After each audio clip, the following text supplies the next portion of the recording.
technology just goes on. So denial is one of the major problems. And I work with many companies where I've seen Tektronix in Portland, Oregon. They will never believe world-class scientists that the digital world can do a better job or the same job as analog.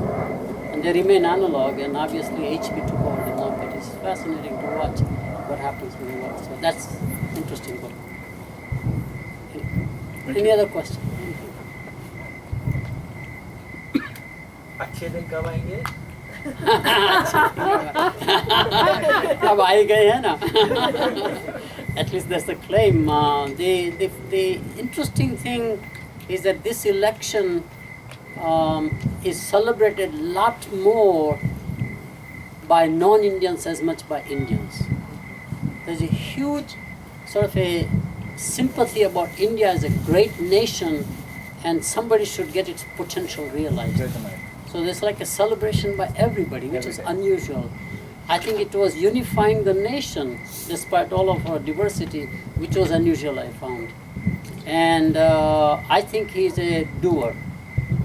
Already all secretaries of different bureaus are directly reporting to him, minimizing the ministerial power, essentially, surprisingly. He always has done that, reduce the number of ministers, only a few key ones. And so he's basically, every secretary now is told, report to me directly, and so it's very fascinating. So I personally believe that it's going to happen, except that I think India will tilt toward Asia a lot more and not toward US as we are expecting pretty much. So India will definitely immediately align with Japan, Korea, and then China, and the ASEAN bloc, which is very fascinating change. Today is not 4th July. Yeah, today is, yeah. No, that's the Great America. Oh, okay. Every day. Wow. Every day? Yes, sir. What's your forecast for the US economic scenario? Yeah. Do you expect a recession or a downturn to start soon? No, US economy clearly has turned around. I don't think there will be any setback. I think the equity markets are showing that the debt reduction that is taking place, by not buying as much the QE, quantitative easing, I think everything is moving in the right direction. But this is a massive restructuring of the economy as it happened after the first energy crisis. Biggest restructuring in this country was in the 80s, actually, where we exited some industries by intention and invested in some other industries, and we broke up the conglomerates. I don't know whether you know where private equity people made money. Warren Buffett made money strictly in providing a capital that was not public equity market. So all large corporations were so undervalued in the stock market, like Coca-Cola. After the acquisition of Columbia Pictures, getting into the wine business, water business, equity collapsed. Only $4 billion Warren Buffett invests, raised it to $100 billion in 10 years, and massive value creation. GE from 200 subsidiaries downsized to about 12 business units under Jack Welch, massive restructuring, exiting lots of businesses, the traditional businesses in many ways. Every company has gone through that. Or they were broken up by private equity, hostile takeover by like KKR, for example, and others, and break them up, because breakup value is more than the value of the total company. And that's where the private equity guys make money. Private equity is coming back slightly the same way, but with the equity market going up, they would not have as big a play as they thought they would have going forward, at least not in the US. But US is on a turnaround economy. The jobs will not come back. In fact, I have forecasted that by 2020, which is not too far from now, the largest single employer in the country is one that we don't even know the spelling of the name. So I've coined the name of that employer called Self Inc. More and more people will opt not to work for any corporation except as a contractor. Contractor life is easier, surprisingly, than an employee life now. And all of them have 20, 25 years of work experience, and they are simply saying that I need my personal life balancing with my corporate commitment by and large. And we see that number growing to at least 6 million in this country. Entrepreneurship is not by passion, but entrepreneurship is by necessity now. which is Will they very be making the interesting. same level of money that they were making in corporate? Surprisingly, yes.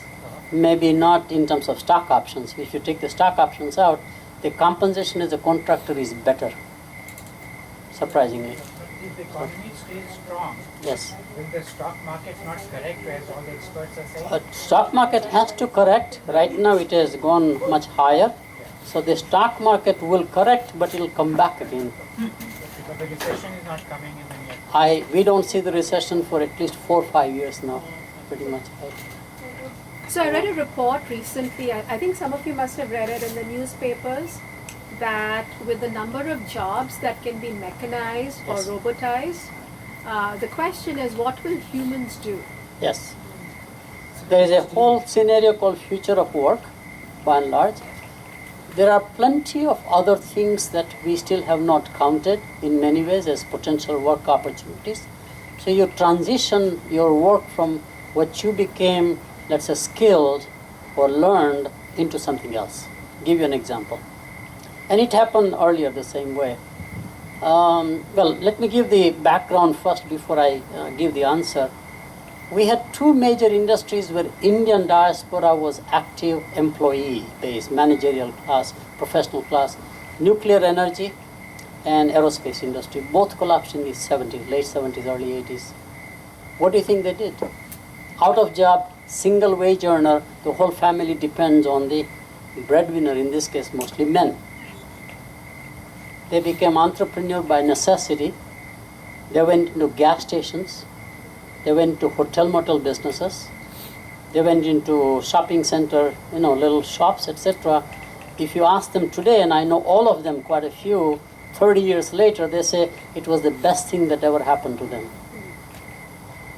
So to me, there are 3-4 mechanisms for the same. This is a talented workforce. We are not about young people, which I'll come to in a moment. The talented workforce, the best franchise today is Chi-Chi's Pizza. Or Sisi's Pizza. His highest margin business is that pizza business. And it's a matter of just investing your time, either your own sweat equity or manage a manager, essentially, by and large, And like Baskin Robbins in the old days, people made money on Baskin Robbins. They watch Dunkin' Donuts. All Indians were involved, ethnic groups. It's the same kind of thing happening to the mainstream white population now, pretty much. So that's clearly one stream. There will be significant amount of people who will be earning passive income. In fact, the highest income today in this country, I think is the retirees now. Wealthy retirees are making money on just passive investment, and that's earning enough income for them to make more than what they were making before. But where are they investing given the rates of return? The investment is a portfolio theory by and large. So while the debt market, which is the treasury bonds, is lower, the equity has compensated pretty well.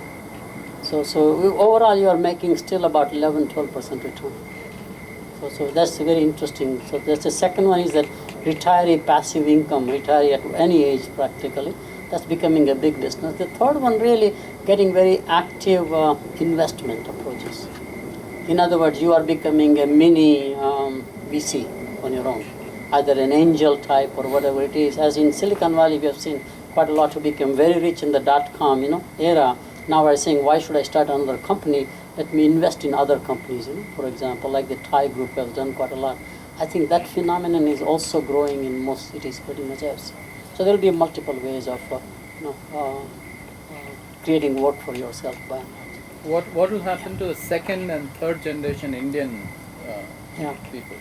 The second, third generation Indian people will get assimilated, integrated, and become more Americans, which has a number of sociological consequences. The biggest consequence in a sort of a negative way is the sheer what's the word really? It's a negative word. It says that it's sort of a disillusionment about the social contract in the family. Because the elders, when they grew up, had a social contract that as they are nurtured by their parents, they will take care of their parents. And that's a disconnect now both in India and here. This next generation does not seem to have the same bonding mechanism with their own parents or grandparents for that matter. And the senior citizens, both in India, in large metros, somehow have given up on kinship as the future for themselves and aligning more and more with friendships. Same age community people living in a neighborhood together as friends, all of them have grown up children some other place. It's fascinating. There's a new movie that I watched flying out, just flew back from Singapore, etc., called Club 60. It's like the the Marigold Hotel, whatever it is. It's very Yes. similar. But this is an Indian scene, and there's a reality behind every family situation. Whoever produced that movie has touched upon nerve centers of what is happening in all large metro areas. In India, for example, we see the same situation here. Family is becoming more a nucleus family. And in fact, I've done a lot of research in this country. In this country, we are becoming what I call, to dramatize, a roommate family. Even in a family, we live like roommates. Nobody has time to eat together. Everybody comes on their own. I did a whole study for Whirlpool Corporation on Kitchen of the Future, 1983, where we found surprisingly, with fewer people in a family, kitchen becomes much bigger as a nerve center. It is no longer a messy, smelly place. So you integrate your dining room, dinette, family room, a great room, invest heavily into appliances. So it is like a common city. Everybody comes and goes, and then they eat and then go into their own world pretty much. So one is watching television, one is doing the internet, or one is on cell phones or whatever they're doing. So the typical family bonding that used to take place on a daily basis is just gone. And therefore we are becoming more individualistic within a family. So the question is, what is the definition of a family unit?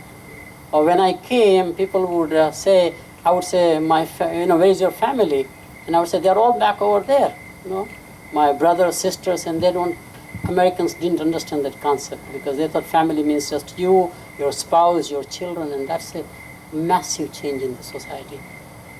And the second, third generation Indians will be part of the society. Yes? Just building on this same